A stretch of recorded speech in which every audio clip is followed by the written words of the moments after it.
in banking space as for granted.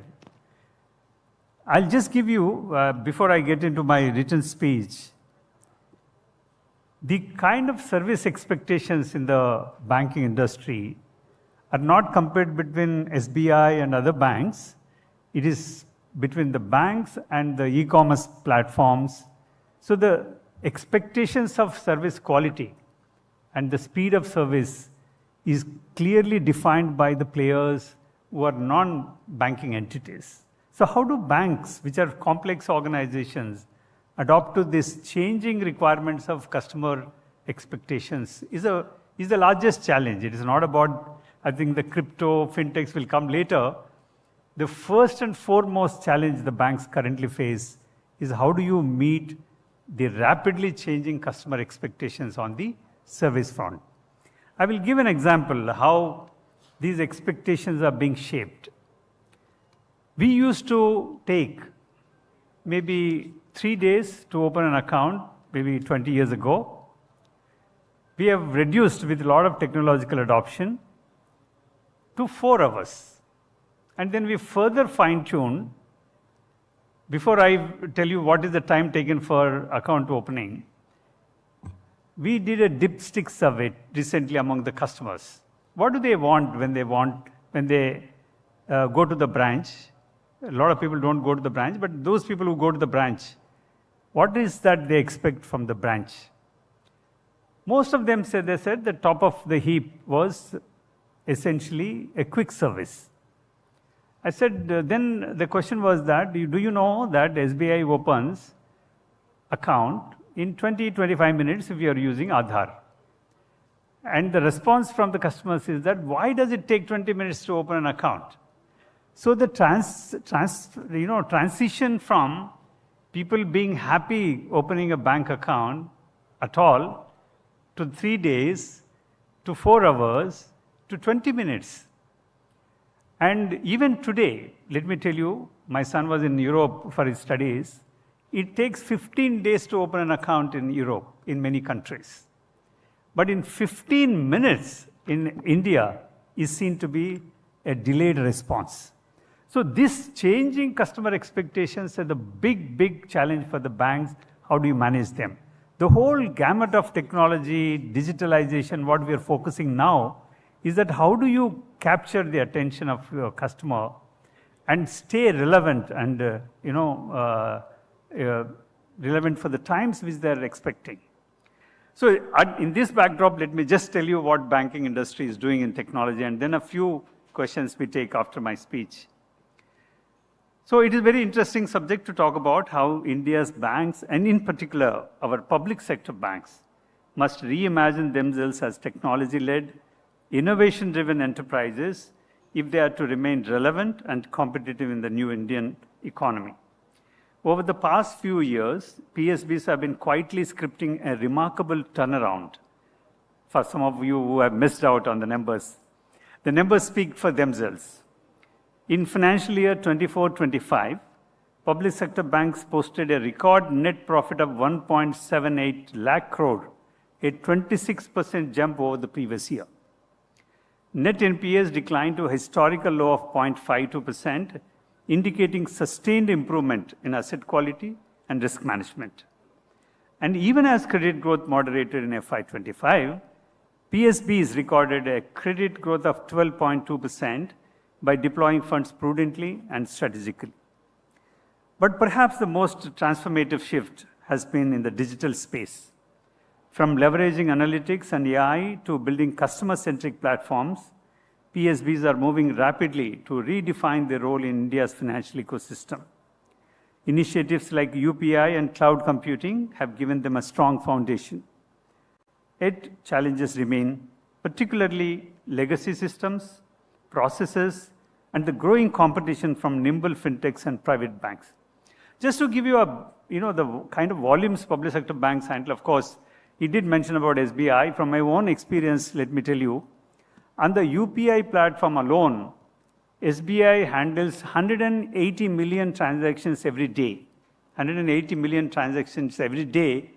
And if it is IPL time, fortunately the real money game is Now some controls are there. Without those controls, this 180 million volume per day goes to 220 million transactions per day. You have to build your technology stack to handle this surge in volumes, which happen for 2 hours of IPL. So this is the technological prowess which PSBs have built today, to not only in terms of reimagining the customer journeys, for the mere volumes which we all handle have to be technologically advanced. So that is why, so the government of India, sometime during post-2015, for some of you who follow the banking sector in India, asset quality review, which is done in 2015, put public sector banks under tremendous pressure because of the assets which have gone bad. And we were struggling with this asset quality issues. During that time, the government of India, who was the largest owner of these public sector banks, also realized that while you strengthen the capital, you strengthen the governance, you strengthen the credit underwriting in the public sector banks, you also have to have a roadmap for them to adopt to the changing needs of the customers. They launched a program called Enhanced Access and Service Excellence. This is called EASE program. For many of you who do not know about it, this EASE program is in the 8th version now, 8.0, which is going among the public sector banks. This is a combination of Government of India through the Department of Financial Services and the Indian Banks Association combinedly undertake this activity. I was very, very fortunate to head this EASE Reforms Committee for 4 successive years. And I've seen the growth of public sector banks' adoption in the technology and digitalization. These reforms have pushed PSBs to reorient and reimagine how they operate, whether it is customer service, risk management, or workforce readiness. The foundational phases of EASE addressed key capability gaps and operational inefficiencies. In subsequent phases, the focus expanded to building future-ready capabilities driven by digital innovation, advanced analytics, business adoption, and tech-enabled capabilities to increase performance across PSBs. We have seen adoption of AI and Gen AI, automation of back-office processes, and AI/ML, enhanced customer engagement through digital marketing tools like Customer 360, web analytics, and social media listening, stronger data governance, and even sandboxing of over 70 Gen AI use cases. The overall adoption of technology, particularly AI, in Indian banking has been studied using text mining by RBI in recent report. In the case of PSBs, the focus on new age technologies such as AI in their annual reports increased by more than 3-fold since 2015-16. The trajectory is clear. PSBs are at the forefront, active participants in India's digital revolution. Let me step back for a moment. Banking technology adoption has been a global story since the 1980s. For India, the journey began with the core banking in the 1990s, ATMs and credit cards in the 2000s, and an explosion of smartphone-based services after 2010. With every phase, the role of technology has deepened, not just as a tool for efficiency, but as a strategic differentiator. Today, AI, data, and digital platforms are shifting banking from standardized products to hyper-personalized experiences. Looking ahead, I see 5 big shifts shaping the next decade of Indian banking. First, hyper-personalization through artificial intelligence. Services will move from reactive to proactive, anticipating customer needs and tailoring solutions in real time. Second, the rise of blockchain, no longer limited to cryptocurrencies. Blockchain will underpin secure, faster, transparent, and low-cost cross-border payments, trade finance, and compliance. Third, technology-driven sustainability. Banks will increasingly use analytics to track ESG compliance, helping align growth with environmental responsibility. Fourth, symbiotic partnerships. Banks will collaborate more deeply with fintechs, platforms, and non-banking entities. The future is about partnerships and active engagement across areas like payments, lending, and analytics, where banks provide the financial infrastructure, with partners deliver the customer interface. Customers do not care about who builds the technology. They care about seamless experience, so collaboration is going to be the way forward. Fifth, cybersecurity as a core differentiator. As digital adoption grows, so do risks. The Economic Survey 24-25 noted that Indian banks were the most affected by cybersecurity incidents, with reports indicating that almost 1/5 of all reported cyber incidents involved financial institutions. Safety, trust, and data security will define the winners in digital banking. This transition also requires rethinking the way our digital infrastructure functions. Legacy mainframes that powered our past operations will give way to greener, more efficient modular architectures. Well-capitalized banks are better positioned to take investment risk in new technologies due to significant capital buffers and confidence in pursuing AI solutions. The shift will not just cut costs, but also reduce the carbon footprint in banking.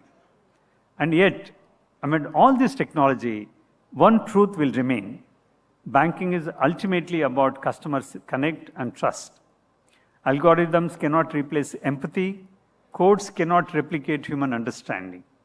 The winning model will be high-tech with high touch, where digital speed meets human values. Going forward, I firmly believe India will emerge as the world's largest digital banking market, with public sector banks spearheading the transformation.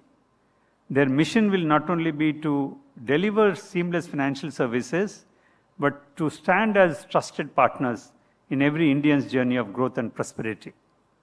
To conclude, let us remember that technology may be an enabler, but trust will always be the currency, true currency of banking. The future will belong to those institutions that combine innovation with resilience and digital capabilities with human touch. And PSBs are well poised for it. Thank you and Jai Hind.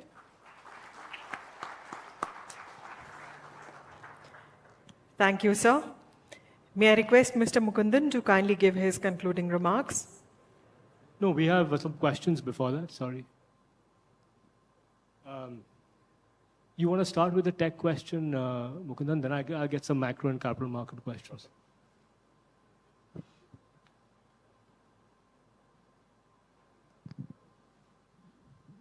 So one of the things you spoke about is high tech and high touch. Now, the younger generation is actually natively digital. How is bank thinking of engaging with them with this high tech and high touch? I could understand high tech, but with the younger generation, which is so digital native, what are the ways State Bank is thinking of to also do high touch with them? I think the demography of 52 crore customers, if you see in SBI, is a highly diversified demography. Contrary to what we believe, that a lot of people think, most of the PSBs, particularly SBI, serves very senior citizens. Yes, we do. It's one of the very important customer segment for us. They are the largest depositors with the bank. But among these 52 crore customers, more than 35% of the customer base is below 30 years. And among this demography of youngsters, some of them are obviously digital native. They've never gone to the branch. The onboarding happens digitally.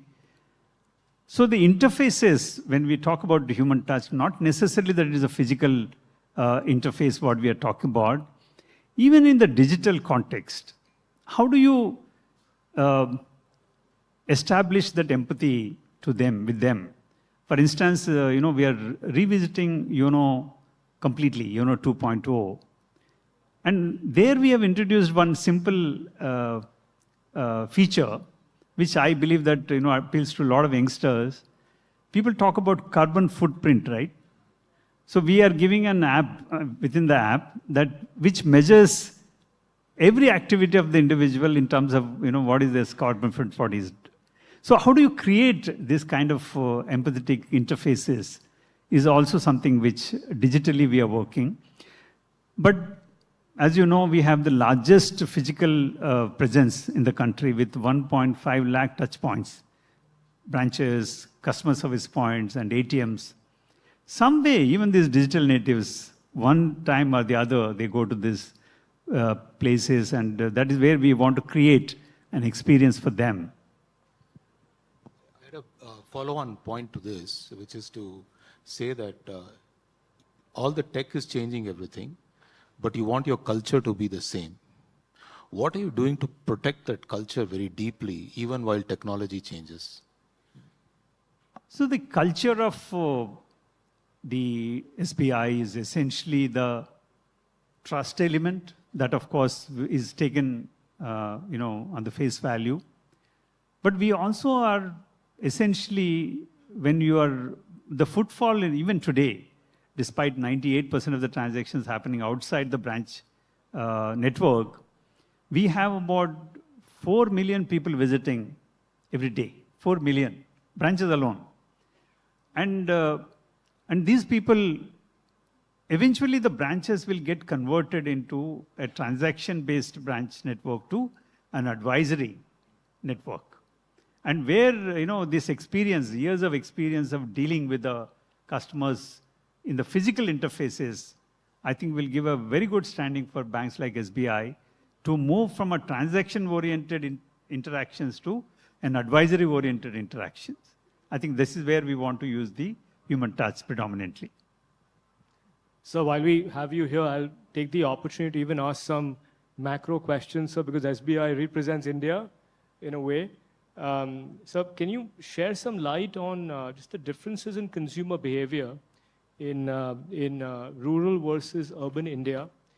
Just the way they spend, save, invest, borrow. We've seen the K-shaped recovery play out. Is that continuing? Is there a further extension? Do you see it being more balanced over the next couple of years? How are you seeing it from the bank's perspective and the country's perspective? On the consumption pattern, I think the distinctions are slowly eroding in the sense that the items they consume and the kind of aspirations what the rural population have are dynamically altered now. But in the financial services, what we see is that in the rural areas, while we keep talking that every PIN code is now covered by the stock exchanges, investments, and SIPs being across the country, the rural population is still invested in the physical assets. I think the financialization of the savings is slowly happening, but I think it'll take some time. The first choice of a rural saver is either to invest in his own land if he's got a piece of land, or gold. Gold and silver continue to be one of the asset classes which are most preferred by the rural population. But the urban agglomerations where rural areas have got into the semi-urban mode and around the cities, we are seeing that the financial services are also increasing. And whenever the financial savings start happening in the rural areas, the first step is to put in a bank deposit. And probably some of this bank deposit movement is happening towards SIPs. But I'm yet to see that complete financialization of the savings in the rural areas. So it's interesting you say that, but it's SBI Mutual Fund, which is the largest mutual fund in the country, and a large leader in SIPs as well. And I'll just give you the database. In our 52 crore customers, the penetration of mutual funds is just about 3 or 4%. So it's a long way to go in terms of financialization of these savings. So on that note, would you take SBI Mutual Fund public, sir? That is for the analysts to ask, not to your company. So another question was on just Capex. This is a talked about question a lot. We have seen some slowdown on corporate Capex. And how are you seeing this? When do you expect a meaningful pickup in Capex? And also in which sectors are you seeing interest? I mean, is it EV, solar, data centers? And where is SBI focus? So the corporate Capex pipeline is very strong. The announcements are good. In fact, in our own books, which we have disclosed in June, for instance, we have almost 3 to 4 lakh crore worth projects which are either approved or under discussion with us. But this is predominantly coming from refineries, particularly in the public sector refineries, and data centers, what you mentioned, and EVs and renewable energy. The core sector is yet to invest. Steel, cement, we hardly see major investments happening. I believe that I think everybody is waiting for a sustained domestic consumption to come back. And hopefully, the measures what their government is taking, the RBI is taking in terms of ensuring adequate liquidity, interest rate reductions, they all should play out in terms of providing this confidence to corporates that the consumption is here to stay. And then most of the corporates are, as you are aware, are operating at 75 to 80% capacity utilization. This is the time actually to go for expansions. They're just looking whether the sustained demand comes back. And so leading to that question, so any regulatory or policy changes in your view, which you feel could accelerate India's emergence as a global financial hub? Anything that you would particularly want? See, I think a lot of measures have been taken, and particularly I believe the GIFT City is a once in a lifetime opportunity for all of us. We are working very closely. We have the largest international banking unit in the GIFT City, and a convergence of the regulatory frameworks in the GIFT City is a very good opportunity for cross-border investments to come in here. And in terms of the FDI norms, I think many sectors are liberalized. But what I believe, what I hear from many of the investors when I go all across the globe to interact with them, while they believe that the central government ease of doing business is much improved, they seem to be having challenges at the state level. There's no uniform ease of doing facility across the country. I think this is something what we've been conveying to many state governments, that they need to work on that. So, and recently you spoke about banking sector being keen to fund mergers and acquisitions. And I read that article with a lot of interest. Any thoughts on that, and why are you thinking about that? Do you feel the Capex intensity would be rerouted into more M&A, and that's sort of a missing field for the banks to play? See, the Indian banks not financing M&A is a little anachronistic in my view. Anachronistic in the sense that the history of M&A financing, as far as I remember, there could be several other reasons, is that emanating from the SEBI's hostile takeover code. They wanted to prevent any of this hostile takeovers being bankrolled by Indian banks. But what I realize now is that the acquisitions are much more transparent, and the banks are much more better positioned to support the M&A. It is not that M&As are not happening. It's just that it is not being funded by Indian banks, which I feel is not appropriate. And we can start with some of these public listed companies where the fair value assessment is there, shareholder monitoring is there. So I think should definitely look at it. And also another data point which I would like to give.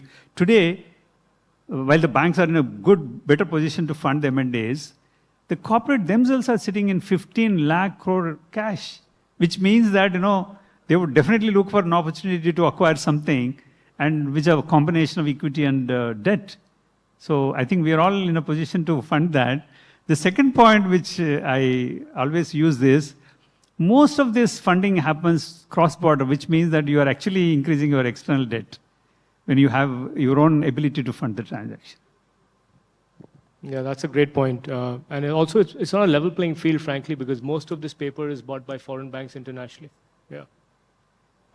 So just a question from the audience on, can you share secrets of the operational efficiency at SBI? I mean, you spoke about it a bit, but anything you want to highlight on the operational efficiencies? So I think anticipating at least 2-3 years. In my view, the way the banking is changing, we always thought that we will have a 5-year rolling plan, but I think it becomes irrelevant You can't plan for 5 years. We plan for 2 to 3 years. Even 3 years planning is becoming extremely tough because of the exponential growth of the digital transactions. So what we have decided that we will always create the redundancies. In anything what we do, we build for the future. For instance, in 2021, when our capacity to handle the number of transactions, because operational efficiency is all about the volume handling now for SBI, we had 5,000 to 6,000 transactions per second. But we built the system for 23,000 transactions per second. 23,000 transactions per second, which means that my capacity still is underutilized today. We do about 15,000 transactions per second. You build for future and build the redundancies, and also always have the technology, what is called, fortunately for us, technology investment is not a real bottleneck. Our board and the management, we all are very open to adoption of the new technologies. We keep asking everyone who comes to us, whether it is global banks or consultants, just have a look at our technology and what else we need to do. This openness has really helped us to create that operational efficiency. So just to give some context to the audience, so 52 crore customers and 14 crores internet banking customers. 9 crore customers registered on the app Yono. And so how does this tech help you on a day-to-day basis managing these customers? And also Revolut, sir, which I'm sure you're tracking, a global player, recently has got valued at almost 170 billion. Would you plan to list Yono? The easiest question to answer first is that Yono is never going to be, not in the near future, going to be delinked from SBI. I think we have humongous potential to use Yono for our own benefit, and then we'll see what we need to do. The other part is in terms of, every 6 years, State Bank of India balance sheet doubles. Every 6 years, which means that today, we are about 65 lakh crore, so which means the next 6 years, it would be 130 lakh crores. It has, from 2018 to 2025, it has doubled in its size. We have not doubled our branch network, we have not doubled our head count, which means that we had invested in the technology to handle these volumes and the complexity of the businesses. So in this journey, I think one of the most important flagship technology digital asset which had helped is Yono. And Yono, not only in terms of the number of customers, today is the most used financial service application in the world with 1.5 crore people, almost 15 million people logging into the app every day. Every day logins of 1.5 crore. I don't think any financial services, at least my knowledge, outside China is happening anywhere. So we would like to use Yono as our main platform to build all our offerings going forward. This hyper-personalization, which I spoke as a first shift, which is likely to happen in a big way, will be driven mainly by the Yono platform. So in fact, one global investor, passed a comment to me once that the value of Yono is actually the value of SBI listed on the markets. It is clearly the largest app in the world and completely built by a PSB, and it's absolutely remarkable. So before I hand over to Mukundan to give the closing comments, so are your thoughts and your frank thoughts on crypto? I think we are not ready for crypto. And we need to understand the impact and also many things what are attendant to crypto. So I don't want to elaborate further on that. And today the regulatory and statutory and the government view on crypto is very clear. I think we are not really supporting crypto at this juncture.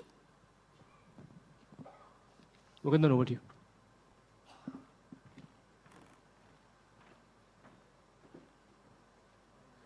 So, Good afternoon. It's my honor to sort of give concluding remarks on a session which actually started with Mr. Setty walking with me and telling me, reminding me of his first meeting with me.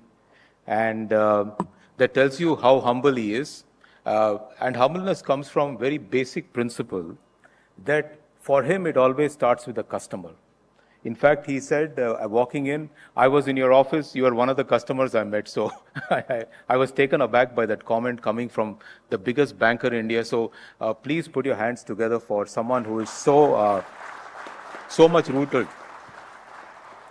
And I still remember the conversation we had, and it was completely focused on, is there any problem we can solve? And the second one was, okay, if there are no problems solved, how can we accelerate you? I mean, these are two key questions which all of us need to engage with every customer we meet. Can we solve their problem or can we accelerate? So really, thank you so much for showing those two bits. I've just added this, not from the conversation, from our first meeting. And clearly, I think what stands out for SBI is what we all knew in management. And the lesson for all of us to take home as part of the AIMA is culture makes all the difference. You know, you can build great institutions, great numbers, but culture is at the root cause. Please go ahead. I mean, it's a great place of great culture. And I think he highlighted that by one simple word. Even as we use technology in high tech, we want to be high touch. I think that's a lesson for me in the sense that how do you sort of keep that? And the underlying undertone was fundamentally build an organization where trust is the foundation. I think if trust is the foundation, you can still get high tech and high touch. So thank you so much. All your statistics are fantastic. So I mean, 1.7 lakh crore. But more importantly, I think the number of transactions you do, in 1 week, you do 2 India's population in terms of transactions. That's how I sort of want to remember it. In 1 week, 2 Indias, in 1 year, almost 100 Indias, number of people, that's the level of transaction which is done. And obviously, it cannot be done without all the automation, all the technology which comes into play. And even as we do all the technology, everything in place, I think he spoke in the end when he talked about, in any adoption, I think risk and securing your assets is very, very critical. He did speak about how blockchain will be used, how cybersecurity will be used, and fundamentally rounding it off with tech-enabled sustainability. So clearly, a lot of lessons for us to take home. And I want to end by saying his statement is very clear. The road ahead is long. We have just getting started. You said 3% is only what is converted to financial asset. There's 97% to go. And may you keep doubling, not in 6 years, every 5 years. India needs that kind of growth, sir. Please go ahead and be delivering the doubling the balance sheet continuously. We all need more institutions like SBI to succeed for India to grow big and strong. Thank you all, everyone, and please put a big round of applause for it. Thank you, sir, and thank you to you all for an outstanding session. May I now invite on stage Mr. Krishan Kalra, past President AIMA, to please join us on stage and kindly present mementos for this session.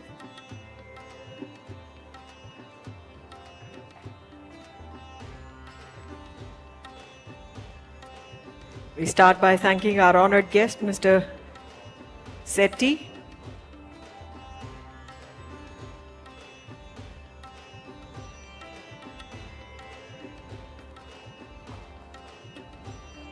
Thank you, Mr. Kampani.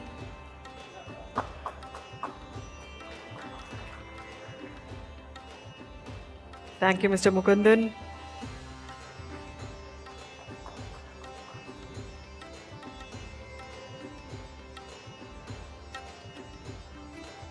Thank you, Mr. Kalra, for joining us on stage to do the honors.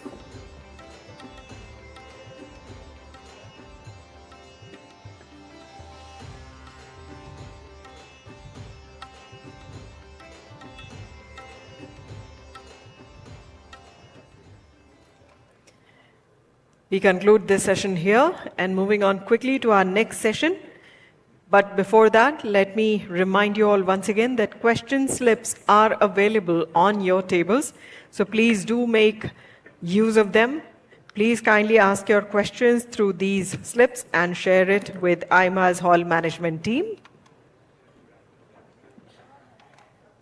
We move on now to our next session, which is Geopolitical shifts and strategic resilience, navigating a volatile global order.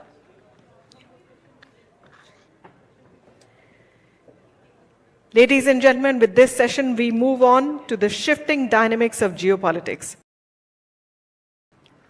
Before we move on to the poll question for this session, let's take a look at the results of the previous question. The poll results: are central banks and conventional banks right in resisting the crypto revolution?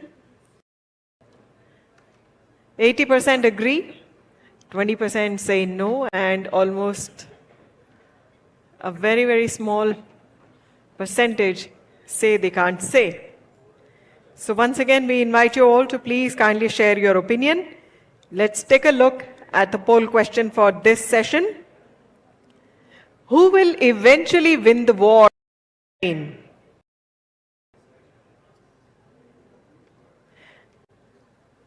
Let's tingle your thought buds a little.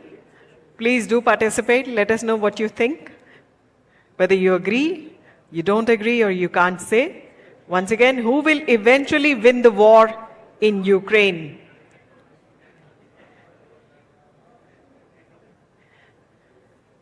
The geopolitical weather is changing almost every day, and very drastically that too. So please do let us know as to what you think.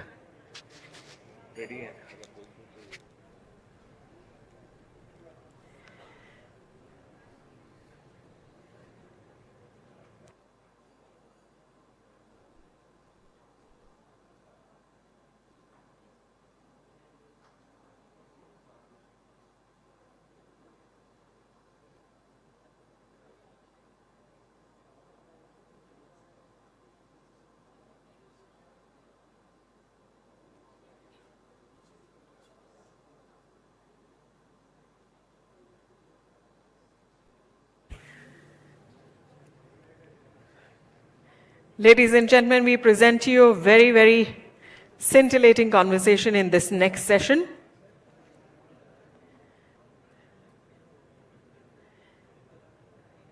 So please kindly grab your teas and coffees and come back. Kindly take your seats back on your tables.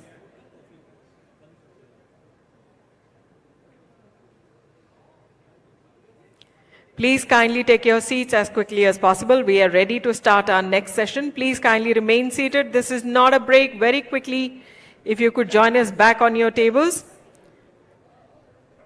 We are going ahead in a very important conversation. Please join me in welcoming on stage Mr. Sunil Kant Munjal, past President AIMA and Chairman Hero Enterprise, in a fireside chat with Lieutenant General retired Ben Hodges, former Commanding General, US Army Europe. Please, let's welcome them with a huge, big round of applause. Let's welcome them with a warm round of applause. A very warm welcome to you both. And may I once again request members of the audience to please kindly come back and take your seats very quickly. We are ready to start with this important conversation. May I hand it over to Mr. Munjal to take this session forward. It's over to you, sir.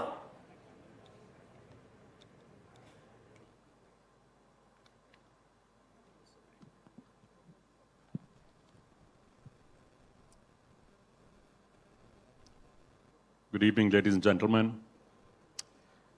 Lieutenant General Ben Hodges, former Commanding General of the United States Army in Europe. It's a pleasure to have you here with us this evening. It's an interesting world that we live in right now, where uncertainty is the only thing you are certain of. Almost every other day, we hear a change in a policy statement that goes and turns things which have been steady and stable for long on its head. And it's not just once. This is something which has happened repeatedly. And I'm sure the impact of that is being felt as much in other parts of the world as we are feeling in India itself. But before I get to the conversation, let me just make a few comments on yourselves just for the benefit of the audience here. Prior to your posting in Europe, you also were in Afghanistan and in Iraq, where you actually got injured. You've received several recognitions and awards for the global war on terrorism. You also now are involved with NATO-based think tanks in Europe, I understand, where you now reside. You've been a staunch advocate of expanding NATO. I also read something interesting in one of your statements where you said, Russia can not only not win this war with Ukraine, but it will also disintegrate post this war. You've also been an advocate of not extending a permanent ceasefire in Gaza.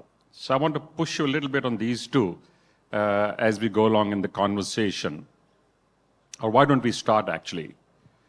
Why do you believe, despite what we hear in the media and the news of Russia continuously pushing into Ukraine and Ukraine constantly losing soldiers, equipment, that this is a war that Russia cannot win? Sunil, thank you very much for this question, because I think it affects everything else that we care about. Russia has had 11 years since it invaded Ukraine in 2014 with every advantage. And after 11 years and more than 1 million casualties, Russia still only controls about 19% of Ukraine. The Great Black Sea Fleet, Russian Black Sea Fleet, which is a really cool name, has been chased away by Ukraine's Navy, which has no ships. The Russian Air Force, with every advantage, has failed to achieve air superiority or to destroy even one train or convoy bringing equipment and ammunition from Poland into Ukraine. So all that Russia can do is continue murdering innocent civilians. They killed another 20 today